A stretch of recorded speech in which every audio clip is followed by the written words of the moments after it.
우리 몸가족 목장 연합예배, 오늘 하나님께서 저희들에게 주실 말씀 열왕기하 5장입니다. 열왕기하 5장 1절에서 8절입니다. 구약 567쪽에 있습니다.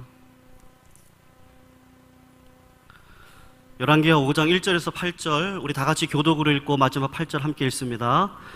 아람 왕의 군대 장관 나아만은 그 주인 앞에서 크고 존귀한 자니 이는 여호와께서 전에 저로 아람을 구원하게 하셨음이라.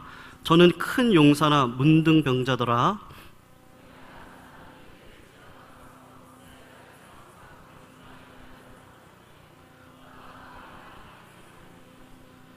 그 주모에게 이르되 우리 주인이 사마리아에 계신 선지자 앞에 계셨으면 좋겠나이다. 저가 그 문등병을 고치리이다.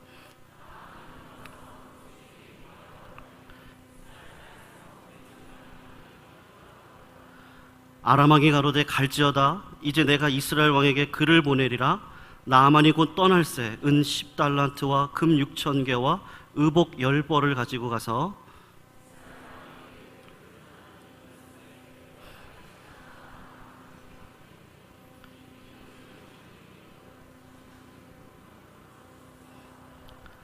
이스라엘 왕이 그 글을 읽고 자기 옷을 찢으며 가로되 내가 어찌 하나님이 간데 능히 사람을 죽이며 살릴 수 있으랴. 저가 어찌하여 사람을 내게 보내어 그 문둥병을 고치라 하느냐. 너희는 깊이 생각하고 저 왕이 틈을 타서 나로 더불어 시비하려 함인 줄 알라 하니라. 같이 읽습니다. 하나님의 사람 엘리사가 이스라엘 왕이 자기 옷을 찢었다 함을 듣고 왕에게 보내어 가로되 왕이 어찌하여 옷을 찢었나이까. 그 사람을 내게로 오게 하소서. 저가 이스라엘 중에 선지자가 있는 줄 알리이다. 아멘. 네, 감사합니다. 우리 SL 부반 참 이렇게 보고 있으면 안 먹어도 배부른 목사한테 그럼 우리 젊은 형제자매들 너무 감사하고요. 오늘 부른 찬양은 제가 그 청년부 시절에 불렀던 찬양인데 우리 성현이 태어나기 전에 나왔던 노래 같은데 아주 감사합니다. 귀한 찬양. 오늘 목장연합 예배를 모였는데 제가 오늘 지난번서부터 목자에 대한 설명을 약간 하고 있지만 오늘서부터는 목자가 되면은 겪는 어려움 중에서 한 가지씩 제가 좀 이야기를 하려고 합니다. 담임 목사 중에 직접 목장을 운영해 보지 않고 목장을 하게 되면 목자의 심정을 잘 이해하지 못합니다. 근데 이제 저하고 저희 안사람은 목장을 한 1년 동안 운영을 해봤고 또 새신자 중심인 목장을 한 1년 정도 해봤기 때문에 뭐 그렇게 저도 오랜 세월은 하지 못했습니다. 담임 목사가 한 목장을 맡으면 그 교인들이 그 목장을 질투합니다. 왜냐하면 매주 목사님하고 만나잖아요. 목장 식구들은. 다른 분들은 담임 목사님을 1년에 한두 번 만나기도 어려운데 이제 그런 것 때문에 어려워서 사실은 담임 목사가 목장을 직접 운영하기는 참 쉽지 않은 그런 현실이죠. 뭐 우리 교회에서도 그래 제가 지금 하고 있지 않고 있지만 제가 운영하면서 겪은 여러 가지 어려움 중에 몇 가지 중에 여러분에게 한 가지씩 설명을 좀 드리려고 합니다. 오늘 본문의 내용하고 좀 이렇게 제가 맞춰서 이야기를 하려고 그러는데요. 오늘 내용은 여러분도 잘 아는 내용이죠.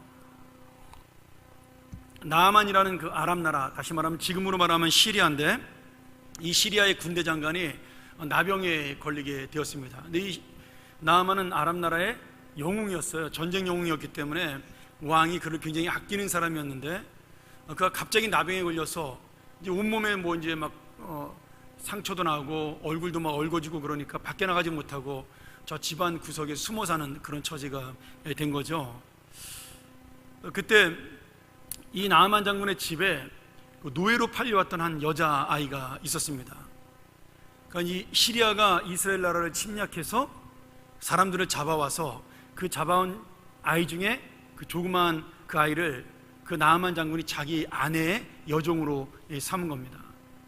그런데 이 여종이 노예로 잡혀왔으니까 그 주인을 미워해야 되는데 주인이 잘해줬는지 어떤지 모르지만 그 주인을 아끼는 마음으로 자기 주인인 나아만 장군이 걸린 나병을 고칠 수 있는 방법을 자기가 모시고 있는 그 나아만 장군의 부인에게 이야기를 한 거죠.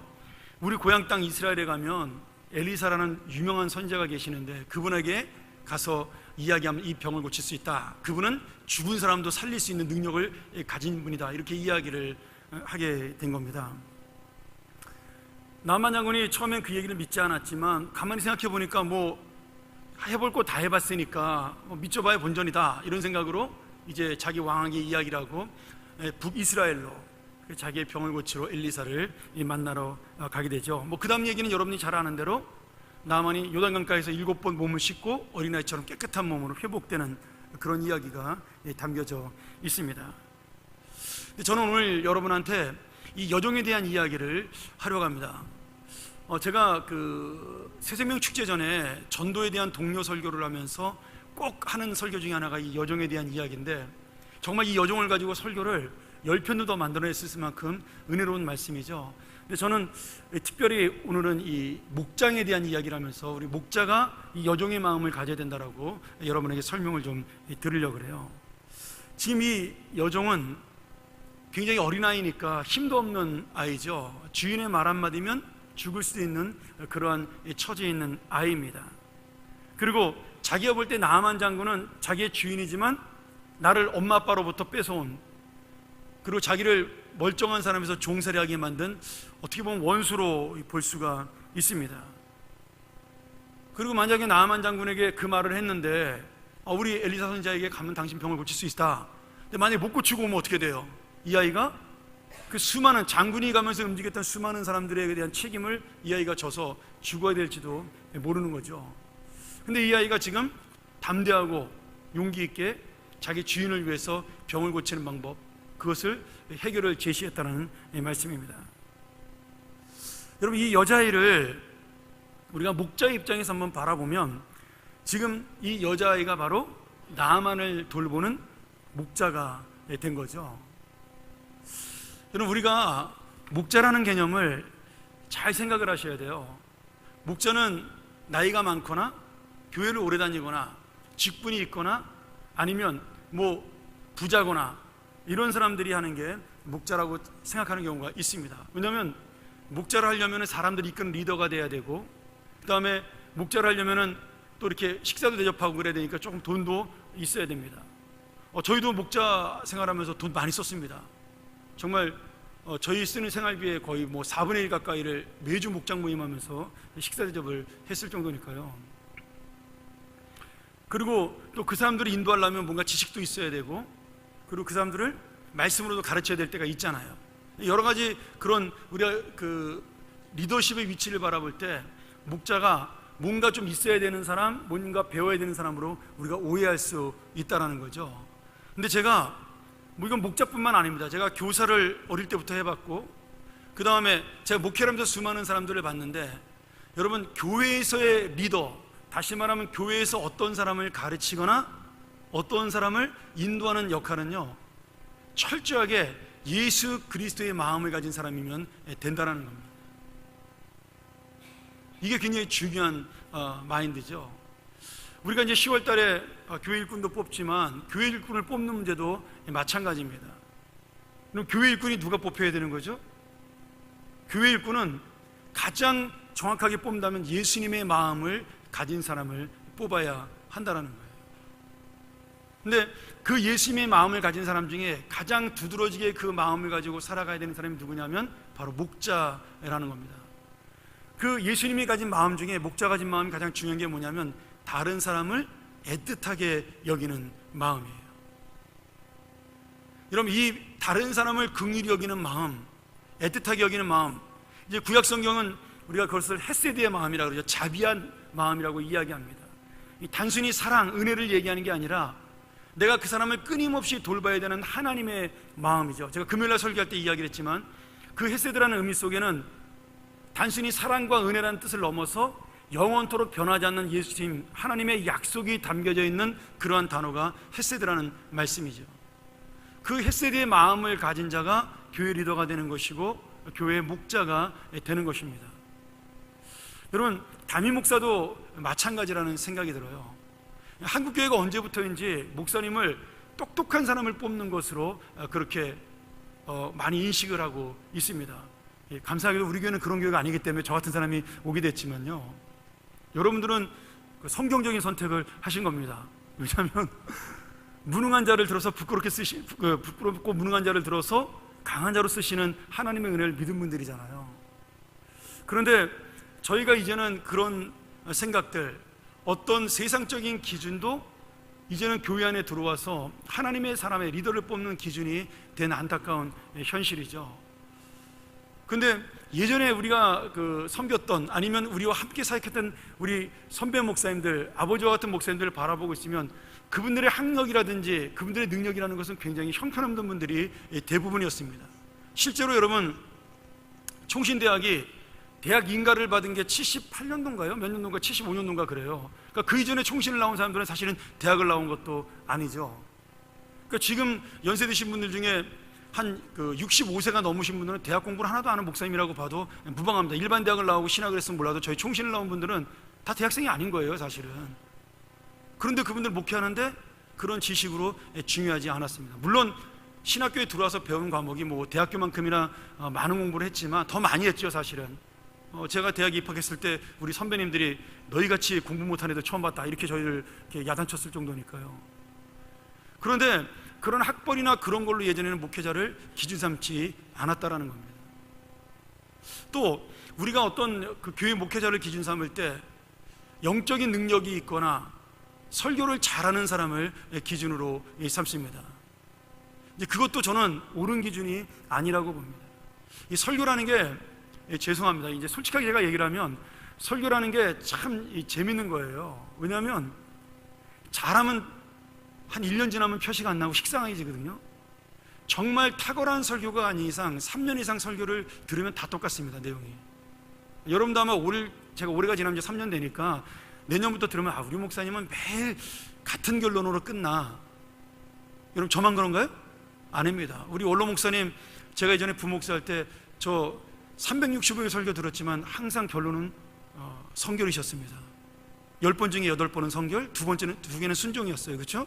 그 사람은 자기가 갖고 있는 가치관으로 설교를 하기 때문에 한계가 있는 겁니다. 그것을 다른 독특한 예화를 들거나 성경을 해석할 때 본문을 좀 특별하게 해석을 하거나 아니면 받은 은혜가 좀 커서 날마다 새롭게 은혜를 줘서 그렇지 전하는 내용은 그 사람의 한계 속에서 대동소이하게 나오는 거죠. 근데 참 이상하게 설교를 그렇게 아무리 잘해도 한 3년 정도 지나면 다 비슷한 내용이 되는데 못하면 표시가 크게 나는 게 설교예요. 이게 그래서 설교가 어려운 겁니다. 그러나 여러분, 바른 복음을 전하는 목사님이라면 말씀씨가 좋아서 설교를 잘하는 것처럼 보일지라도 여러분, 그것이 그분의 인격이나 그분의 삶은 아니라는 거죠. 제가 목회를 하면 할수록 저도 부족함을 느끼지만 결국 참된 목사님, 그리고 좋은 목사님 뭐냐면 변하지 않고 신실해서 정말 끝까지 교인들의 마음을 돌보시고 인도하는 그 목사님이 저는 가장 훌륭한 목사님이라는 생각이 들어요. 그리고 사람의 힘을 의지하지 아니하고 항상 하나님의 은혜를 붙드는 그런 목사님 저는 좋은 목사님이라고 생각을 합니다. 물론 저도 부족하기 때문에 날마다 새벽에 그 문제를 가지고 기도를 하죠. 예수님의 신실함, 하나님의 신실하심처럼 나도 변하지 않는 그런 사람이 되게 해달라고, 하나님의 은혜를 날마다 붙드는 사람이 되게 해달라고 저도 기도를 하죠. 불완전한 사람이지만 그렇게 하나님의 은혜를 향하여 나갈 때 저는 그런 분이 진실한 목사라는 생각이 들어요. 그렇다면 여러분, 우리가 말하는 교회 일꾼들 또 목자들도 마찬가지입니다. 그 목자는 결국 예수 그리스도의 마음을 가진 그것이 가장 우선적이라는 거죠. 자, 그러면 오늘 제가 가장 중요한 그 목자의 아픔 중에 아니면 어려움 중에 하나가 무엇이냐를 이 작은 여종과 비교해서 얘기한다면 이런 겁니다. 내가 힘들고 어려워하는 그 사람이 바로 그 목장 안에 있다라는 거예요. 어떤 목장이든지요, 목자가 부담스러운 사람을 하나님이 한 명은 꼭 붙여 주십니다. 이게 참 신기해요. 그래서 저 사람 분가시키면 편할 것 같지만 다른 사람이 또 나타납니다. 우리나라 속담에 그런 거 있잖아요. 여우가 없으면 호랑이가 막 노릇한다. 아니면 늑대를 피하려다가 뭘 만난다고요? 여우 피하려다 호랑이 만난다. 뭐 이런 속담 있잖아요. 참 신기하게도 하나님은 그 목자를 다루기 위해서 내가 정말 힘든 사람 한 사람을 꼭 남겨놓습니다. 그거는 목장뿐만 아니라 교회도 마찬가지예요. 목사에게도 어렵고 힘든 사람이 반드시 있기 마련입니다. 나 누구라고 말은 못하겠죠. 근데 힘들고 어려운 사람이 반드시 있습니다. 근데 결국 그분 때문에 그 목사가 살고 그 목자가 사는 거예요. 오늘 여러분, 이 여종에게 가장 힘든 사람이 누구겠어요? 자기의 부모를 죽였을지도 모르고 자기를 데리고 와서 부모에 떨어뜨렸을지도 모를 이 나아만 장군, 이 사람이 사실은 바로 가장 힘든 원수죠. 근데 이 여종의 마음속에는 그 주인을 힘든 사람, 원수로 보지 않냐고 뭘로 봤어요? 내가 돌봐야 될 불쌍한 사람으로 봤다라는 거예요. 지금 현실적으로 보면 누가 불쌍합니까? 누가 진짜예요? 여종이 불쌍해요? 불쌍해요? 아니면 전쟁 영웅인 나아만 장군이 불쌍해요? 지금 가장 많은 재산과 명예와 권력을 가지고 휘두르는 이 장군이 불쌍합니까? 아니면 지금 종세력은 아무것도 가진 것이 없는 이 어린 여종이 불쌍해요? 분명히 현실적으로 볼 때는 정말 불쌍한 것은 어린 여종처럼 보이죠. 그런데 이 어린 여종 마음속에는 뭐가 있냐면 하나님의 긍휼한 마음이 있었습니다. 주인을 불쌍히 여기는 마음이 있었어요. 그러니까 다른 사람들은 상상하지 못했지만 이 여종이 볼 때 자기 주인이 너무나 불쌍했다라는 겁니다. 그래서 자기의 생명을 걸고 자기의 목숨을 무릅쓰고 지금 그 여종이 주인에게 와서 그런 이야기를 할 수가 있었다는 거죠. 당신의 병을 고칠 수 있는 방법이 있습니다.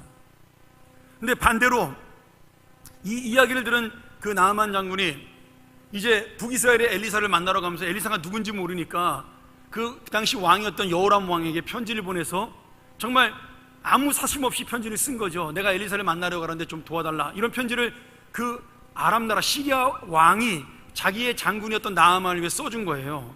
그런데 이스라엘 왕이 이 편지를 보고 지레짐작으로 난리를 치는 거죠. 내가 어떻게 사람을 죽이면 내가 어떻게 사람을 살릴 수 있냐, 내가 어떻게 나병을 고치냐, 이건 나를 죽이려고 이놈들이 지금 작전을 짜는 거다, 그렇게 지금 말하는 거죠. 여러분, 정말 사람을 불쌍히 여겨서 아무 사심 없이 아무런 목적 없이 오직 그 영혼만 바라본 여종에게는 이런 생각이 없었어요.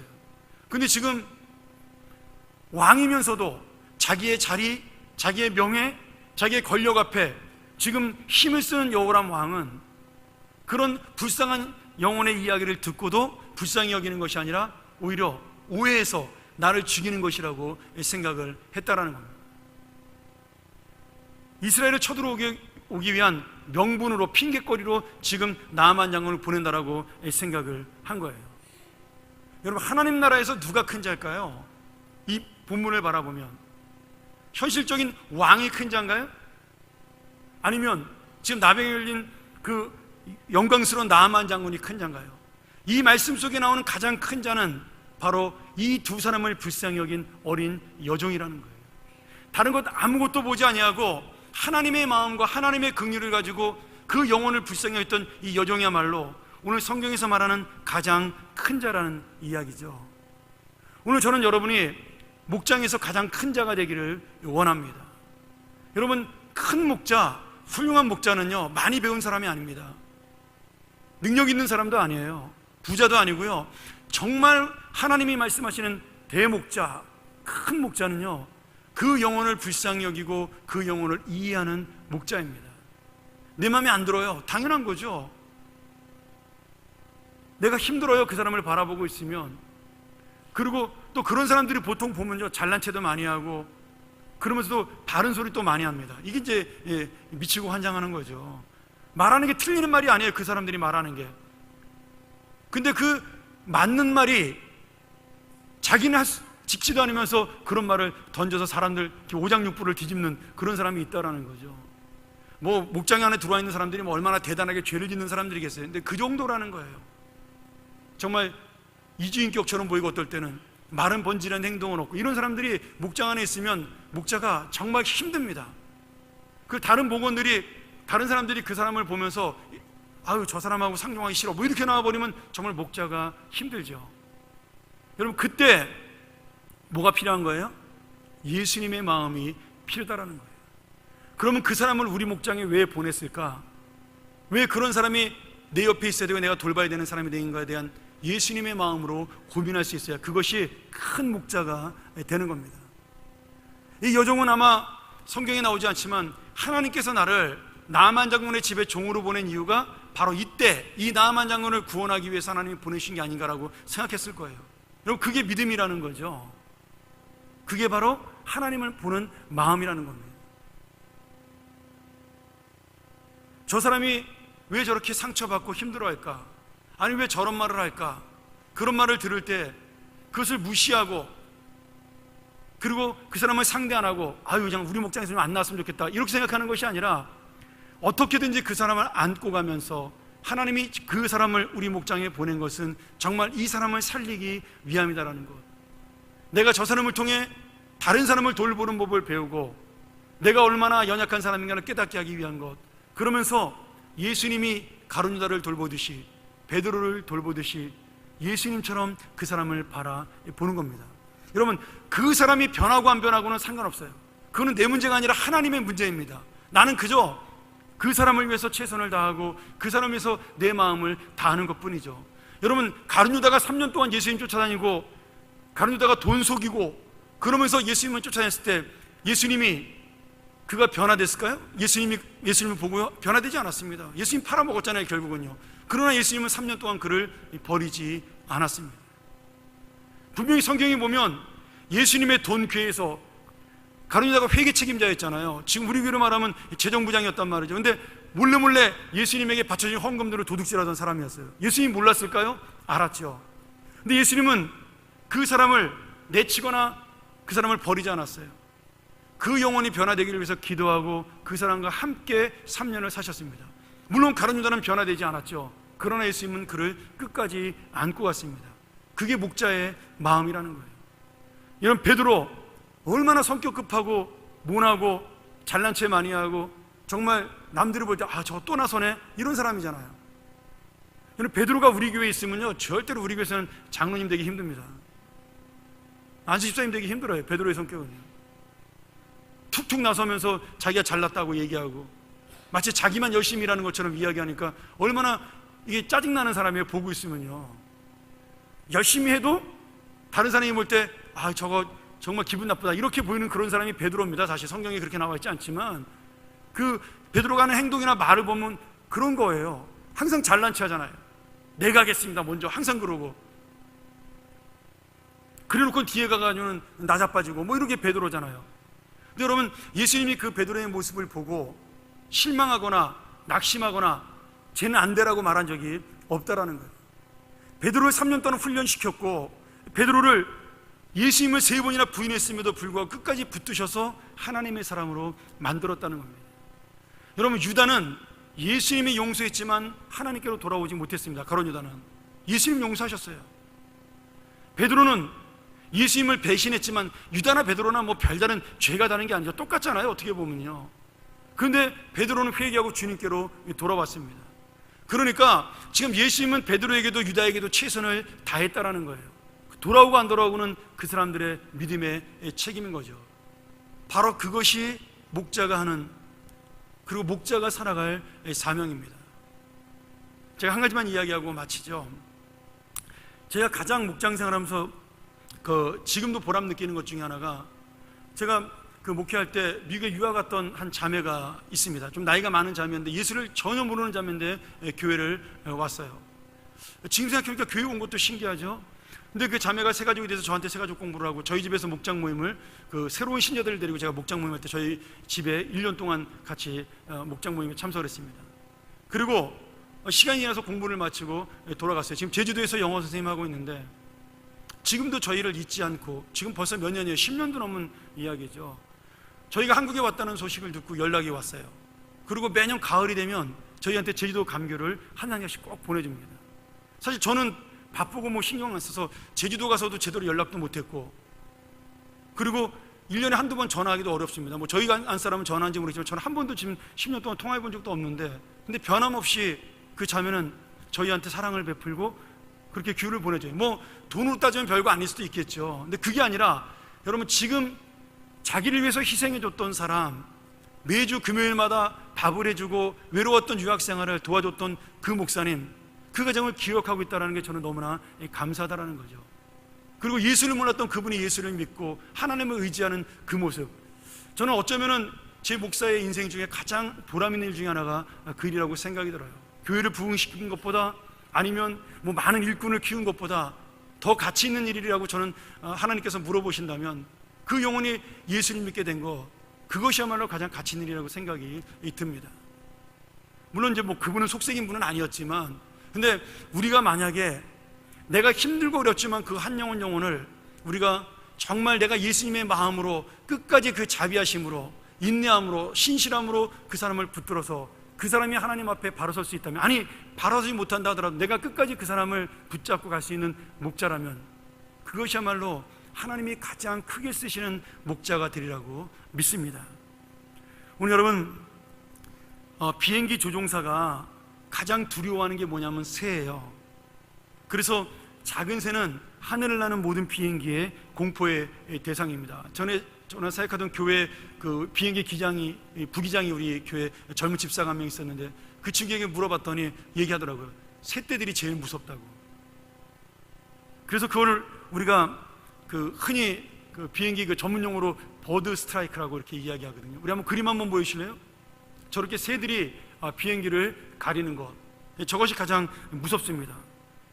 이 비행기하고 새하고 부닥쳐가지고요, 비행기 유리창이 깨지는 경우도 있고요, 아니면은 새가 항공기 엔진으로 빨려 들어가면 그 안에 있는 블레이드, 그 돌아가는 블레이드가 고장나면서 불이 나거나 심하면 추락할 수도 있다 그럽니다. 대부분 뭐 그렇게 해서 불나면 엔진이 여러 개니까 비상착륙하는 경우가 대부분이지만, 그래도 잘못하면 비행기가 추락할 수도 있다라는 겁니다.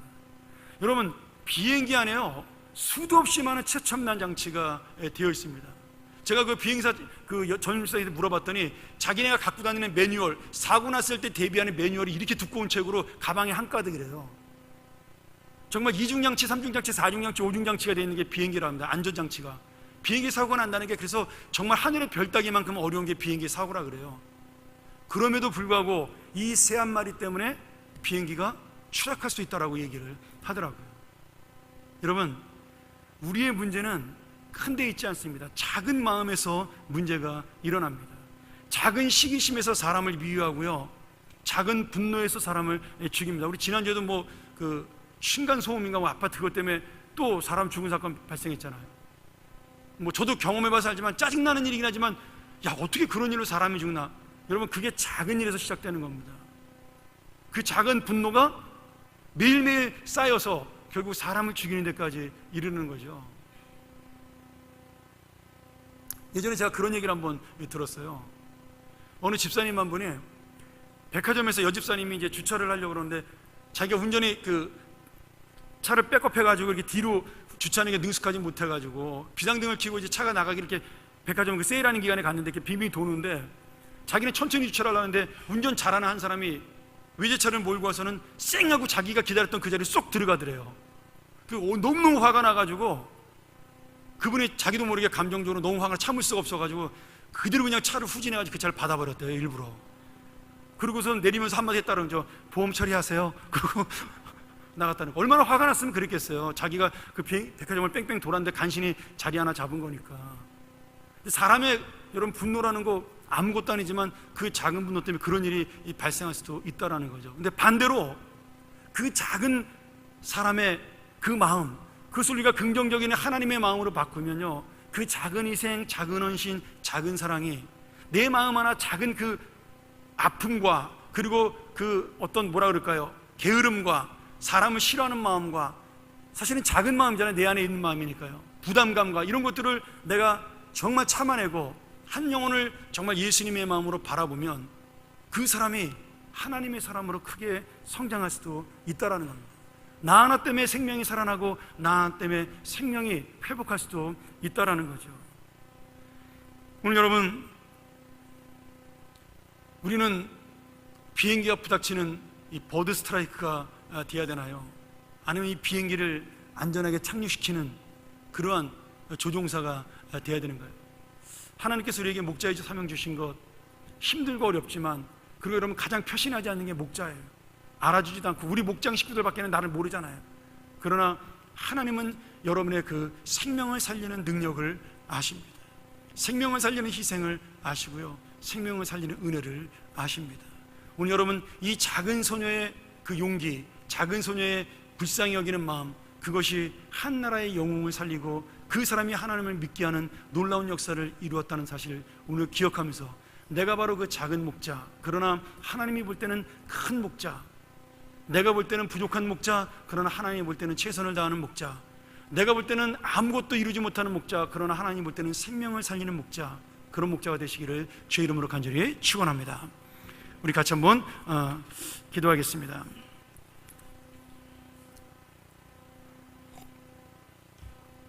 우리 사회부는 목사님 나오실 때까지 이 말씀 가지고 한번 통성으로 기도하죠. 우리 목자로서, 부목자로서 여기에 참석하는 분들이 있다면 하나님, 이 말씀이 바로 나의 말씀, 나의 작은 목자로 살아가는 말씀 되게 해달라고 기도했으면 좋겠고요. 우리 목자는 아니더라도 함께 목장의 식구로 동참하는 분들이 있다면 우리가 목자의 마음을 이해하고 그 사랑을 이해하는, 그래서 감사할 수 있는 목원이 되고 나도 역시 그렇게 희생하는 목자를 돕는 또 다른 작은 목자가 되게 해달라고 우리 함께 헌신하는 기도를 한번 드리고 우리 계속해서 순서를 갖도록 하겠습니다. 기도하겠습니다. 하나님 아버지, 오늘 이 부족한 자를 통하여 전해지는 말씀이 하나님 앞에 귀한 말씀이 되며 하나님 앞에 세워지는 말씀이 되며 목자에게 위로가 되고 생명이 되며 저들을 다시 한번 일으키는 말씀이 될 수 있도록 인도하여 주시옵소서. 하나님의 회복자요, 하나님의 봉양자요, 하나님의 놀라운 은혜의 생명을 구하는 자가 될 수 있도록 인도하시니 오늘도 말씀 앞에 사로잡히는 그런 우리 귀한 목자들, 생명 앞에 머리를 숙이는 목자들, 영혼 앞에 무릎 꿇는 목자들 될 수 있도록 인도하여 주시옵소서. 하나님 아버지, 부족한 자의 말씀을 통하여 진정한 목자의 첫 번째 어려움, 그 사람에 대한 어려움을 이길 수 있도록 도와주시고 예수님처럼 끝까지 그 사람들을 안고 견디며 하나님의 사람이 될 때까지, 아니 하나님의 사람이 되지 못한다 할지라도 최선을 다하여 내가 너를 안다라고, 너의 착하고 충성된 모습을 내가 기억한다라고 그렇게 귀한 말씀을 들을 수 있는 우리 목자들이 될 수 있도록 인도하여 주옵소서. 작은 목자, 그러나 하나님 앞에 큰 목자, 부족한 목자, 그러나 하나님 앞에 충성스러운 목자로 살게 하여 주시옵소서. 예수님의 이름으로 기도합니다. 아멘.